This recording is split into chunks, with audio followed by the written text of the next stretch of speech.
السلام علیکم ناظرین، شیطانی کنیسہ کے ساتھ آپ کی خدمت میں حاضر ہوں۔ میں نے کچھ عرصہ پہلے ایک دو ویڈیوز بنائی تھیں پشاور میں قصور میں جو بچوں کے وہ زینب بچی کو قتل کیا گیا ریپ کے بعد، اس سے پہلے جو واقعات ہوئے کچھ، یا وہ آپ کو ہوتا ہے کتنے 200-250 کے قریب بچوں کی وہ جو ویڈیوز وہاں سے برآمد ہوئی تھیں۔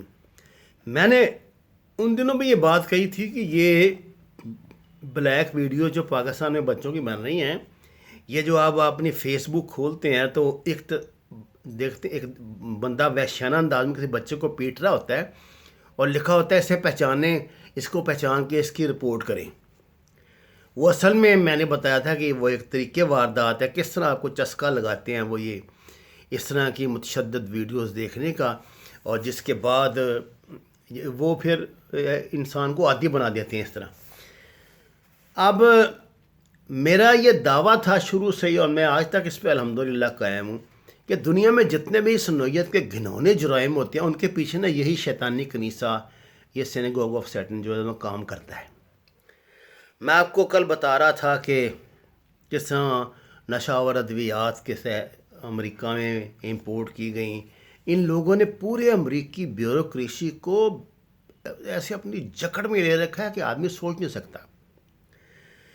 روس میں گرفتاری سے بچنے کے لیے روسی یہودی اولیکرچ بورس بروزنسکی لندن فرار ہو گیا۔ اس کے ساتھ ہی اس نے اپنا بزنس بھی برطانیہ منتقل کر دیا۔ یہ جو میں آپ کو کل بتا رہا تھا کہ وہ جو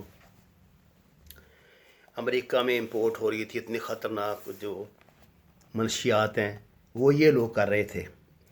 ایک اور روسی یہودی رومان ایبرامووچ جو اسی الزام میں فرار ہو کر برطانیہ آیا تھا، معروف فٹ بال کلب چیلسی کا مالک بن کے بیٹھ گیا۔ اب آپ دیکھیں، آپ کو پتہ ہے نا چیلسی کتنا بڑا فٹ بال کلب، میرے خیال دنیا میں دوسرے یا تیسرے جو 2-3 سب سے مہنگے ہیں جی کھلاڑی خریدنے والے کلب میں ون آف دم یہ ہے، اور اس کا مالک جو یہودی ہے وہ ہے جو وہاں رشیا سے بھاگ کر یہاں جس نے آ کے برٹش نیشنلٹی لی، اور آج ان منشیات کے سر پہ اتنے بڑے کلب کا مالک بن کے بیٹھ گیا ہے۔ اچھا ناظرین، 1 اکتوبر کے دی روم آبزرور نے ایک جرم کہانی بریک کی کہ جس میں بتایا گیا کس طرح جنسی جنونیوں کا ایک بردہ فروش گروہ اٹلی کے یتیم خانوں سے 2 تا 5 سال کے غیر یہودی بچوں کو اغوا کر کے ان کا ریپ اور پھر قتل کر رہا تھا۔ جنسی درندوں کے اس گروہ نے ان بچوں کے ساتھ زیادتی کی فلمیں بنائیں اور 1700 گاہکوں کو $2 لاکھ کی عوض فروخت کی گئیں، جنہوں نے یہ وحشیانہ مناظر دیکھے اور اپنی حصے جنسیت کو تسکین دی۔ اچانک یہودی بیدار ہو گئے، لیکن اس لیے نہیں ہوئے تھے کہ بلیک ویڈیوز پہ۔ آپ ذرا سنیے کیوں بیدار ہو گئے۔ جانتے ہیں کیوں؟ حادثہ یہ گزرا کہ اس گروہ کے سرکردہ یہودی گنڈے گرفتار ہو گئے اور انہیں پریس کے سامنے بھی اٹلی کی پولیس نے پیش کر دیا۔ اٹلی ٹی وی نے ان دہشت گرد جنسی درندوں کے ہاتھوں معصوم کلیوں کے ساتھ ہونے والے وحشیانہ سلوک کی تصاویر بھی ان کا منہ کالا کرنے کے لیے دکھا دی، جس پر یہودیوں کے سینے پہ سانپ لوٹنے لگے، کیونکہ وہ ساری دنیا کے سامنے ننگے ہو گئے تھے۔ بجائے اس کے کہ یہ اس گناہی حرکت پر دنیا سے معافی مانگتے، انہوں نے ہنگامہ شروع کر دیا جناب۔ سارا اٹلی بلڈ لائبل کے نعروں سے گونجنے لگا۔ یہ اٹلی زبان کا ہے نعرہ جس کا مطلب ہے خون کا بدلہ خون۔ بالآخر یہودیوں نے اس پروڈیوسر کو اس کے گھر میں زندہ جلا دیا، جس نے یہ فلم بنا کے دکھائی تھی نا ان کی، اس کو انہوں نے گھر میں زندہ جلا دیا، جس کی اجازت سے ان کے گھنونے کارناموں کی ٹی وی پہ تشہیر کی گئی تھی۔ حیرت اور شرم کی بات تو یہ ہے کہ امریکہ کے کسی نیٹ ورک نے ان یہودی درندوں کے کارناموں کو منظر عام پر لانے کی جرت نہیں کی۔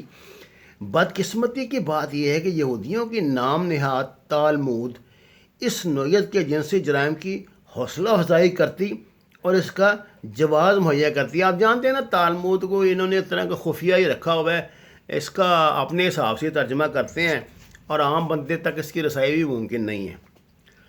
سن 2000 میں آئی ایم ایف نے ارجنٹائن پر دباؤ ڈالا کہ وہ اپنے بجٹ کا خسارہ $5.3 بلین سے $4.1 بلین کر دے، $1 بلین کو اگلے سال 2001 کے لیے محفوظ رکھے۔ ارجنٹائن میں بے روزگاری کی شرح 20% سے زیادہ تھی۔ آئی ایم ایف نے خسارے کی شرح کم کروانے کے لیے ارجنٹائن کو مشورہ دیا وہ امپلائمنٹ پروگرام پہ $200 ملین ماہانہ سے کم کر کے $160 ملین کر دے۔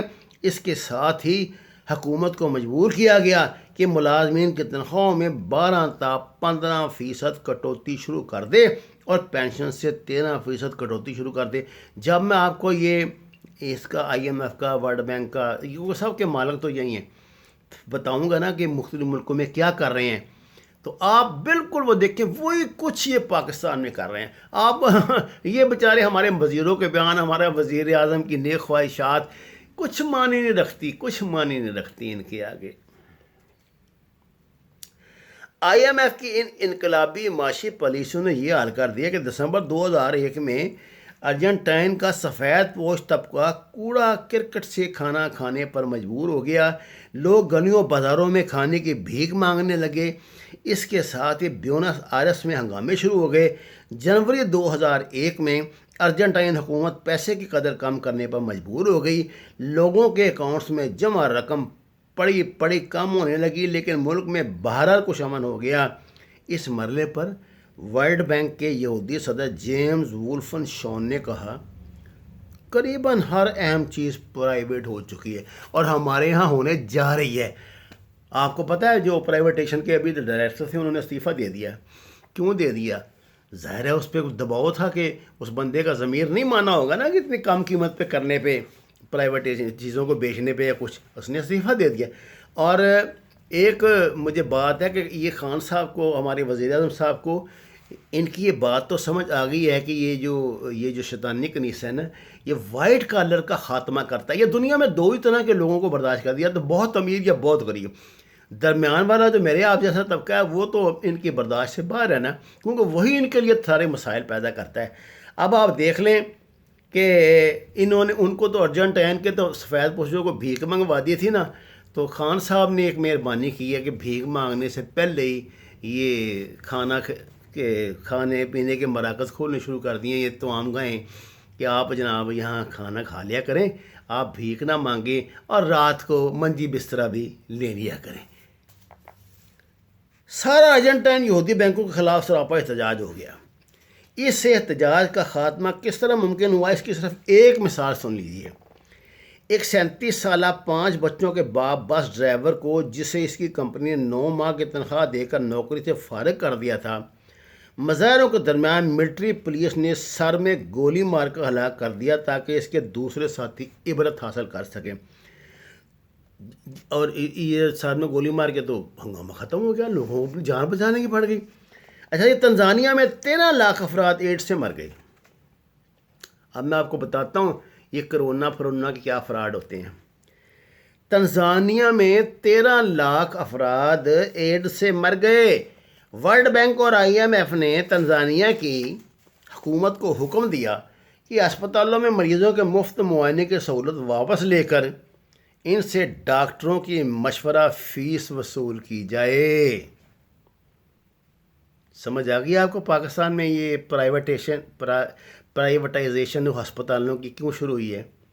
آپ کو پتہ لگ گیا لاہور کے جتنے جنرل اسپتال ہے، جنرل اسپتال، نیو اسپتال، گنگا رام اسپتال، گلاب دیوی، فلانے ڈیم کے، ان میں جو 10 روپے کی پرچیاں بنتی تھی وہ 50 روپے کی کیسے ہو گئیں؟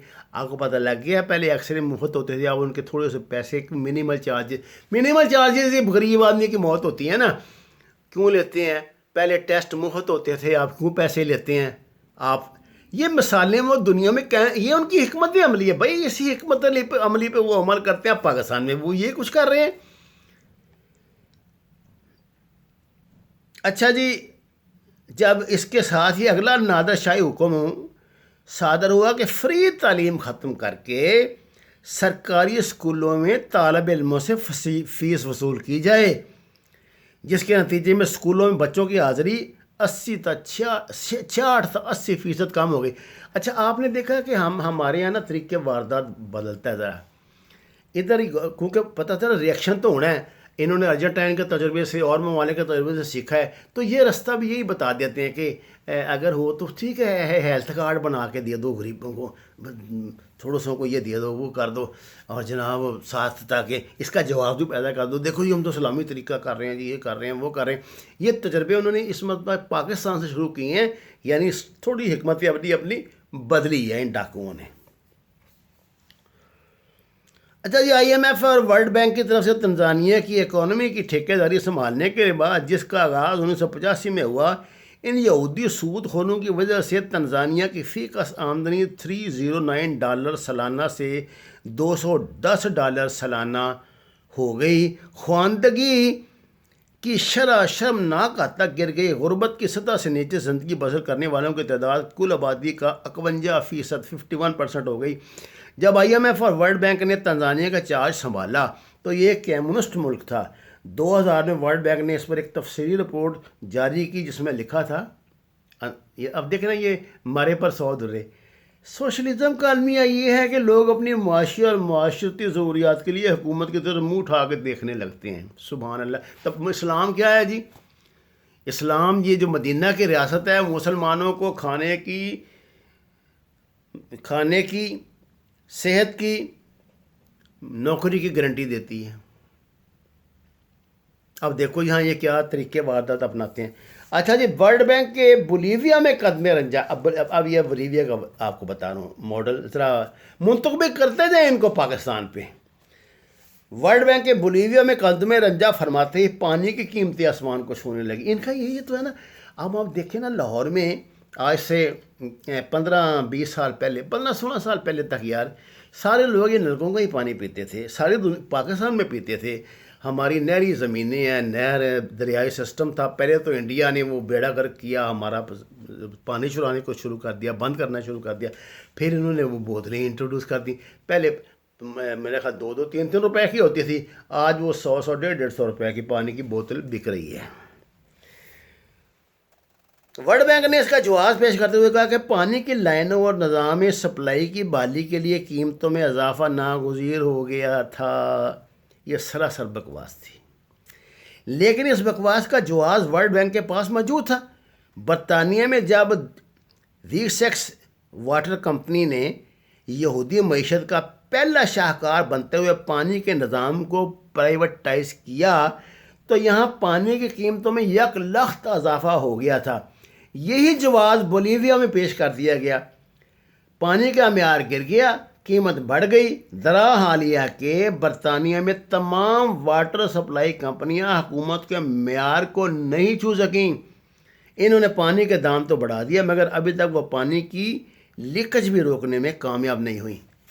آپ کو پتہ ہے نا جناب کہ یہاں ہمارے ہائی کورٹ تک میں 100 نمونے جاتے ہیں پانی کو، ان میں سے 2 یا 3 پاس کرتے ہیں، باقی ان کا وہ سٹینڈرڈ نہیں ہوتا۔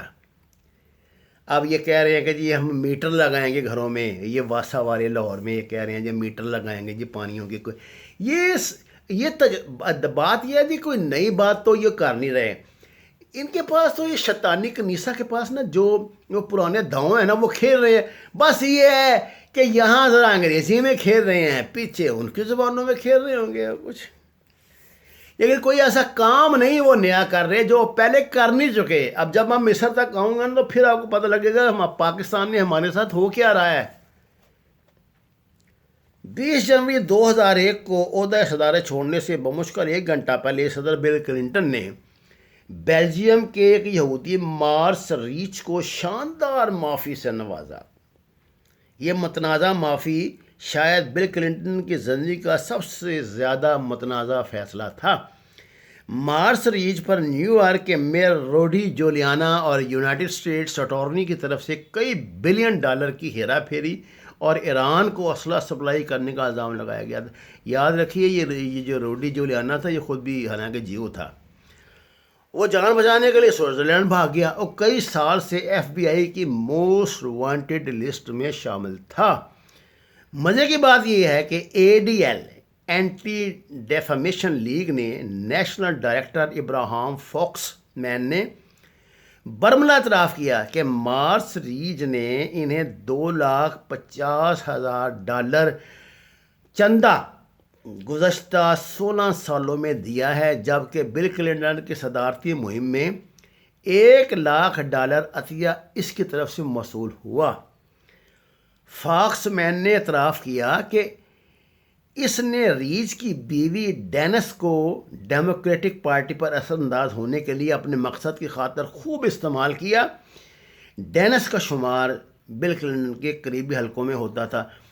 یہ تھوڑا سا ہی فرق ہوتا ہے، پاکستان کی سیاسی پارٹیاں بھی ان کو ہی پپو بناتی ہیں، پھر وہی اس کی لوٹ مار کرتے ہیں جو یہ چندہ دیتے ہیں۔ یہی تجربہ آپ کو پتہ ہے بی جے پی نے انڈیا میں دہرایا۔ جتنے بڑے بڑے سرمایہ کار تھے، ٹاٹا برلا اور امبانی وغیرہ، یہ سب مودی کو دیتے ہیں پیسے۔ ادھر جنہوں نے عمران خان کو چندے اکٹھے کر کے دیے تھے، وہ جو ہیں ایک صاحب لندن والے ہیں جی، وہ یہاں پہ وزیر بنے ہوئے ہیں کچھ اس طرح اپنے دوستوں، انہوں نے اپنے ان دوستوں کو بنایا جو ماضی میں ان کی فنڈ ریزنگ کیا کرتے تھے۔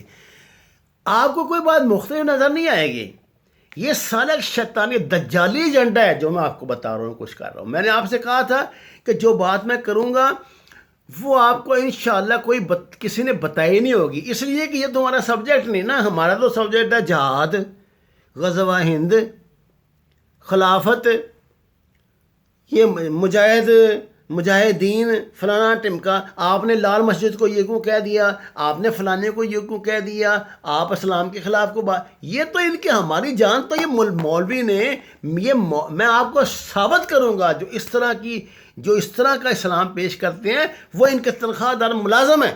نہ کر سکوں تو جو مرضی مجھے کہنا۔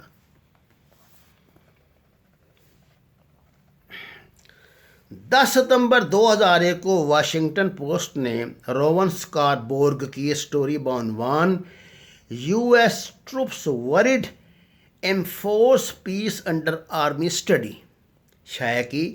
اس اسٹوری کی بنیاد American army school of advanced military study SAMS کی ایک 68 پیجز پر مشتمل رپورٹ کو بنایا گیا تھا، جس میں مختلف ملٹری ایجنسیز اور ان کے طریقے واردات کو موضوع بنایا گیا تھا۔ موساد کے متعلق SAMS کی رپورٹ کہتی ہے وحشی، بے رحم اور انتہائی مکار امریکن فوج کو ٹارگٹ کرنے کی مکمل صلاحیت رکھتے ہیں، اور ان کے لیے یہ بالکل ایسے ہی ہوگا جیسے وہ فلسطینیوں اور عربوں سے کرتے ہیں۔ کرا لو دوستیاں اسرائیل تے امریکہ دیاں، جانتے سب ہیں ایک دوسرے کو، لیکن مجبور اتنے ہیں کہ ایک دوسرے کے ہاتھوں بلیک میل ہو رہے ہیں۔ 11 ستمبر کو جناب ورلڈ ٹریڈ سینٹر پر حملے کا گناؤنا منصوبہ روتھ شیلڈ کی زیر کمان امریکی اور برطانوی شہ دماغوں کی معاونت سے تیار کیا گیا، جن کا الزام بیچارے مسلمان دہشت گردوں کے سر منڈ دیا۔ یہ اس گھنونے کھیل کا پہلا ایکٹ تھا جس کا مقصد عربوں اور مغربی دنیا کو آپس میں ٹکرانا تھا۔ اس کھیل کے محرک یہودی شاطر تھے۔ موساد کا Mattu by way of deception کبھی فراموش نہ کریں۔ اگلی قسط آپ کو پیش کروں گا کل۔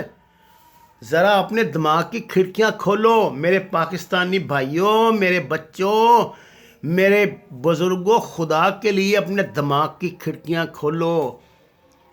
دیکھو دنیا کیا ہو رہی ہے، کیا کر رہی ہے، یہ کانسپریسیز کہاں سے چلتی ہیں، کیسے ان پہ عمل ہوتا ہے، اور ہم کیسے بیوقوف بنے ہوئے ہیں، ایک دوسرے کو مارنے مرانے پہ تلے ہوئے ہیں، پیچھے کیا کھیل ہو رہا ہے۔ وَمَا عَلَيْنَا إِلَّا الْبَلَاغُ۔ ناظرین اپنی رائے کا اظہار کیجئے، میرے چینل کو سبسکرائب کریں اور سچ کے سفر میں میرا ساتھ دیں۔ آپ کا بہت شکریہ۔